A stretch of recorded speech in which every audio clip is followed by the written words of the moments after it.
верхушки встреч в Беларуси принимает Могилев, один из красивейших белорусских городов.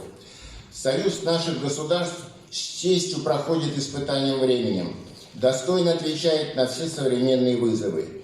Успешно реализуются совместные проекты, программы экономического и гуманитарного сотрудничества.